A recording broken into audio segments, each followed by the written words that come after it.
Hello and welcome. This is World at Noon on Osrc television. I'm Obi Chukwemeka Ote. The Ondo State House of Assembly has said it will not jump any procedures in looking into the allegations leveled against the Deputy Governor, Lucky Ayedatiwa.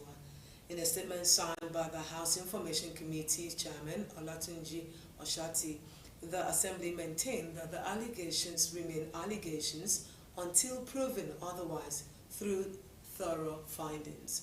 The spokesman of the House said members of the public need not to rush into conclusions of the Deputy Governor being impeached, as the process, which started with notifying Ayedatiwa of the allegations against him, will be suspended if findings show them as baseless. Osrc therefore reiterated the commitment of the House to keep its integrity by adhering to laid down procedures in investigating such issues. Meanwhile, the Senior Special Assistant to Governor of Ondo State on Special Duties and Strategy, Dr. Doyin Odebowale, says the state's conduct. Dr. Odebowale, who made the disclosure during an exclusive interview with Osrc, gave insights to allegations leveled against the public to be calm, assuring that Governor Oluwarotimi Akeredolu is fully committed to continue to provide dividends of good governance. How else? So it goes with responsible, and then here we are, an impeachment process initiated. See, that is simplistic. He does not talk to the deputy governor. He has not told me that that anybody should be impeached. He has not told me, and I will not tell lies against myself. And that does not mean that I will not be happy if anybody is impeached or if anybody. No, that's not. But I'm saying that.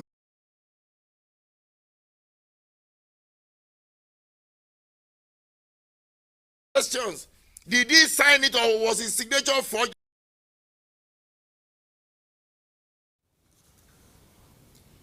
Moving now to the courts, the governorship election petition tribunal sitting in Jos Plateau State has affirmed the Caleb Mufwang of the People's Democratic Party as governor of Plateau State.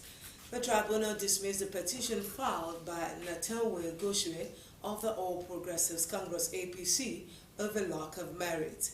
Natanwe had approached the tribunal challenging the declaration of Mufwang by ANEC as governor of Plateau State, alleging that as at the time of the election, Mufwang was not qualified to contest, having not been validly nominated and sponsored by his party PDP, as the party had no structure as at the time of the said election.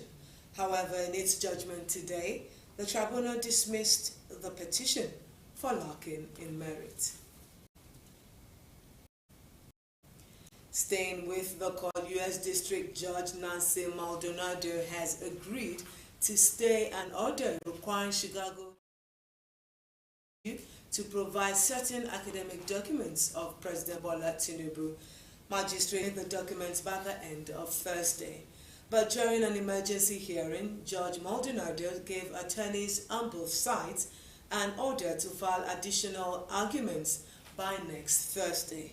Lawyers of the President Tinubu have argued that Gilbert's decision needed to be reviewed by a district judge, and their request was granted by Maldonado, who said she would rule as quickly as possible after that.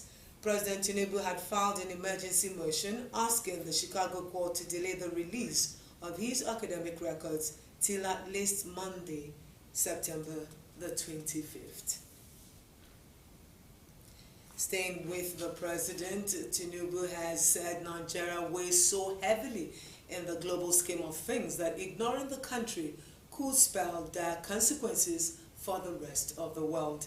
He said the world risks failing if the idealistic narratives advocated by various heads of states and governments at the United Nations General Assembly were not translated into action.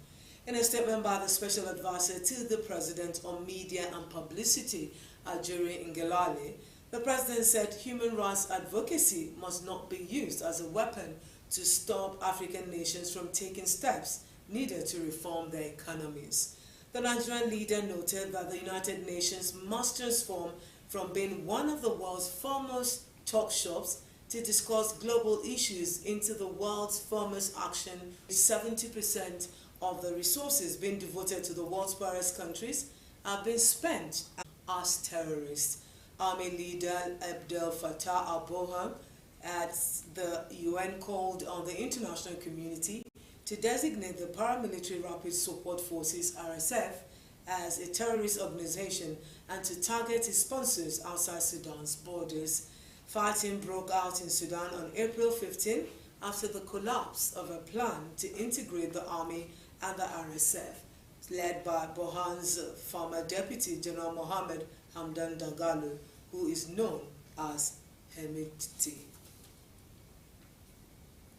Meanwhile, fighters from a local affiliate of Al-Qaeda in Mali are blocking roads leading to the historic.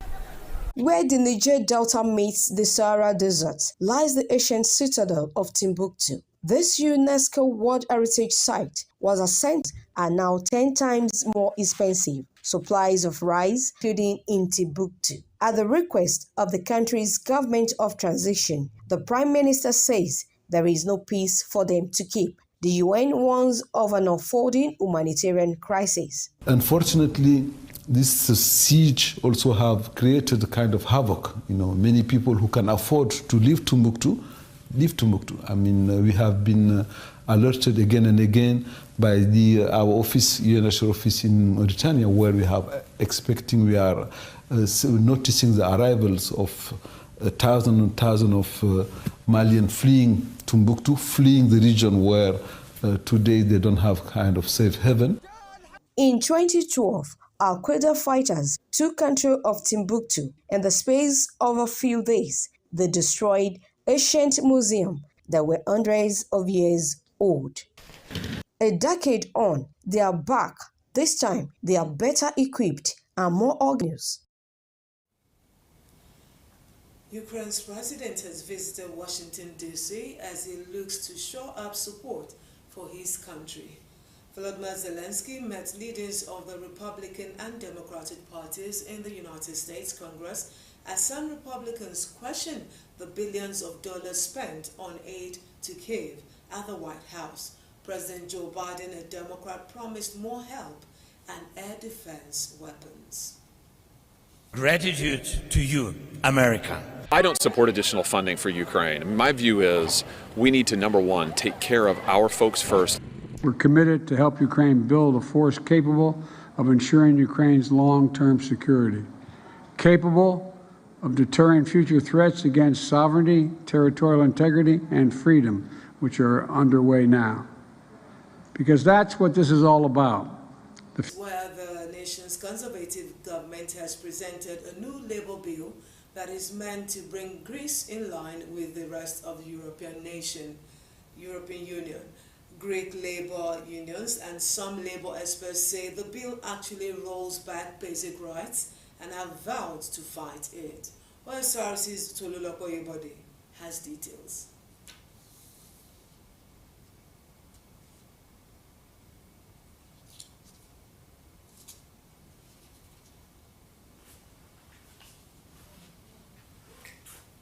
We hope to bring you that report at a later time.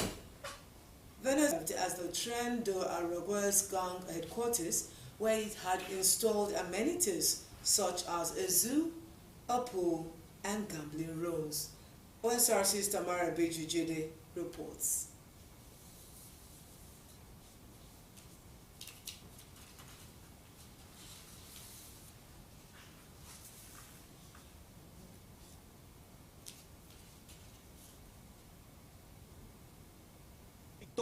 Venezuela's prison has often been described as a hostel for a powerful criminal gang. It has a disco, a swimming pool, and even a zoo. Authorities say the notorious Tren Aragua, which is believed to have around 5,000 members operating in at least 8 Latin American countries, has trafficked drugs and planned extortion rackets and kidnappings from inside to jail. And the situation is so bad that 11,000 heavily armed troops from the National Guard, many of the inmates' wives gathered at the jail gates. We are very afraid because their rights are being violated. There are visitors, children, and pregnant women inside. The policemen, those guards that had passed by going there towards the prison, they told us just now that they were going to kill all of them inside.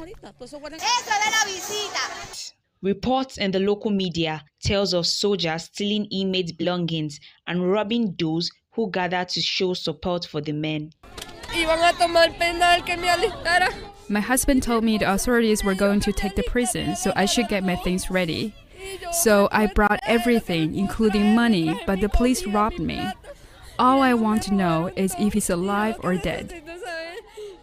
Weapons were confiscated and 6,000 inmates will now be transferred to another prison. Venezuela's interior minister told local TV the operation had been a success. They were subjected to the law.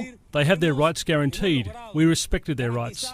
This has been an operation where we've guaranteed the life and tranquility of the people who live around the prison. We've managed to guarantee the safety of the prisoners, and now they're going to another prison. Human rights groups says Venezuelan jails are 50% overcrowded on average and lack adequate facilities for inmates. They also suffer from institutionalized corruption from within the prison service. Tamara Ebiju. We'll now bring you the Greece's Conservative government report, where they had presented a new labour bill that is meant to bring Greece in line with the rest of the European Union. Greek labour unions and some labour experts said the bill actually rolls back rights, basic rights, and have vowed to fight it. Osrc's Tolulope Oyebode has details. Greeks have taken to the streets to defend their incomes. Public and private sectors here say the bill the government is proposing will lengthen working hours, abolish overtime pay, and curtail the right to strike.